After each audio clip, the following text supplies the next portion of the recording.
Ang malakas na amihan ay patuloy pa rin na nakakapekto sa malaking bahagi ng Luzon. At yun yung papansin, yung mga kumpulan na kulapan ay dulot ng low pressure area. Yung low pressure area, inyong makikita nasa labas ng ating Philippine Area of Responsibility. At base sa ating mga data, mababa ang tsansa na ito'y pumasok sa ating Philippine Area of Responsibility. Kasalukuyan, ang layo ng low pressure area ay nasa 1,470 kilometers silangan ng Mindanao.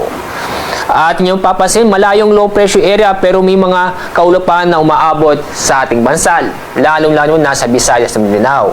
Ay dahil sa trough ng low pressure area o yung extension area ng low pressure area.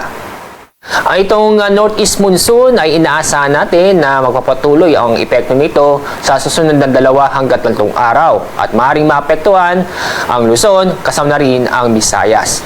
Samantala, itong trough ng low pressure area ay patuloy ding makakapekto sa ating bansa, lalo-lalo na sa Mindanao sa susunod na 2 hanggang 3 araw.